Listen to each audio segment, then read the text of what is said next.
مسجد اقصی میں تمام انبیاء علیہ السلام موجود ہیں۔ اللہ اکبر۔ حضور علیہ الصلوۃ والسلام تشریف لائے تو جبریل امین نے خود اذان پڑھی۔ اذان پڑھنے کے بعد پھر اقامت کہی۔ اب سارے لوگ کھڑے تھے لیکن انہوں نے حضور کو ہاتھ سے پکڑ کے مصلی پہ کھڑا کیا۔ اللہ اکبر۔ دیکھو بہت سارے لوگ ہوں، ایک متعین امام ہو تو وہ تو مصلی پہ کھڑا ہوگا ہی ہوگا۔ اب آپ سارے لوگ آئے ہیں تو میں نماز پڑھا دوں تو میں تو پڑھاؤں گا، یہ تو کوئی کمال نہیں نا۔ کمال تو بنتا جب سارے علماء ہوں، پھر پتہ چلتا ہے کون مصلی پہ کھڑا ہوتا ہے۔ اب سارے ہی نبی ہیں، اللہ اکبر۔ ان میں نوح نجی اللہ بھی ہیں، ان میں موسیٰ کلیم اللہ بھی ہیں، ان میں عیسیٰ روح اللہ بھی ہیں، آدم صفی اللہ بھی ہیں، حضرت یوسف علیہ السلام بھی چراغ حسن لیے کھڑے ہیں، صفیں بنی ہوئی ہیں۔ اب پتہ چلے گا نا مصلی پہ کون کھڑا ہوتا ہے۔ فقہی اصول کیا ہے مصلی پہ؟ احق بالامام عالمہم بالسنہ۔ جو جب سارے لوگ پڑھے لکھے ہوں تو پھر امامت کے مصلی پہ کون کھڑا ہوگا؟ ہمارا فقہی اصول یہ ہے کہ جو سب سے بڑا عالم ہوگا وہ مصلی پہ کھڑا ہوگا۔ تو پھر جب سارے نبی کھڑے تھے اور وَعَلَّمَ آدَمَ الْأَسْمَاءَ كُلَّهَا کا تاج بھی سر پہ رکھے ہوئے تھے، لیکن مصلی پہ حضور آئے، اس بات کا اعلان ہے صف انبیاء میں سب سے بڑا عالم ہے تو آمنہ کا لال ہے۔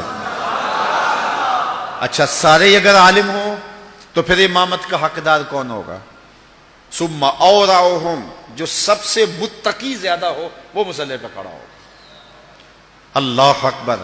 اب ہزار مہینے تک جو ہے وہ عبادت کے لیے کھڑے ہونے والے انبیاء بھی موجود ہیں، لیکن مصلی پہ کون کھڑا ہوتا ہے؟ حتی تتورم قدما، وہ محبوب کہ جب وہ مصلی پہ کھڑا ہوتا ہے رب کہتا ہے چادر اوڑھنے والے محبوب ساری رات جاگا نہ کر، کبھی سو بھی لیا کر۔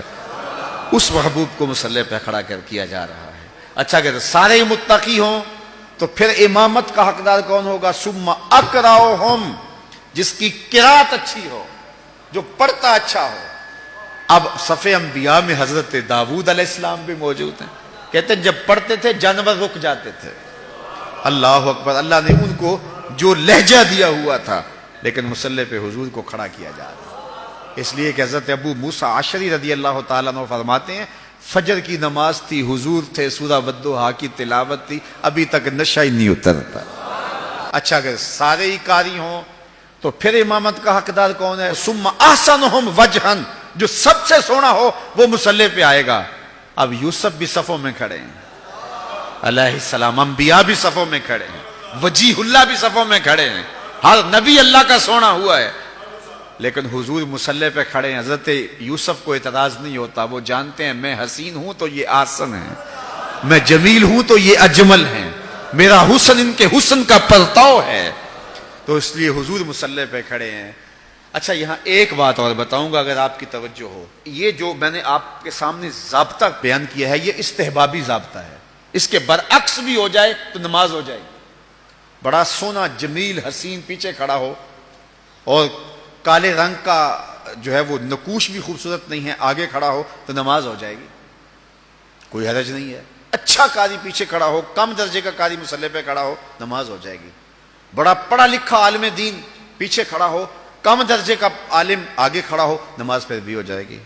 انتہائی تہجد گزار شب زندہ دار پیچھے کھڑا ہو لیکن آگے کھڑے ہونے والا تہجد گزار نہیں بھی ہے لیکن متقی ہے، پھر بھی نماز ہو جائے گی۔ یہ استحبابی ہے کہ یہ ترجیح ہونی چاہیے، لیکن اس کے برعکس بھی ہوگا تو پھر بھی نماز ہو جائے گی، حرج کوئی نہیں۔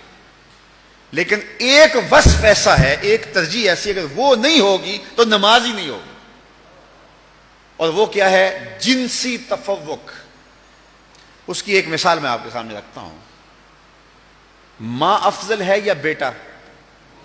ماں۔ پھر ماں قاریہ بھی ہو بیٹا قاری نہ ہو، ماں عالمہ بھی ہو بیٹا عالم، ماں حافظہ بھی ہو بیٹا حافظ نہ ہو، اور ماں متقیہ بھی ہو بیٹا متقی بھی نہ ہو، اور ماں سب سے زیادہ پڑھی لکھی ہو اور بیٹے اس درجے پہ نہ ہوں، اور پھر ماں ہونے کے ناطے سے شرف بھی ہے۔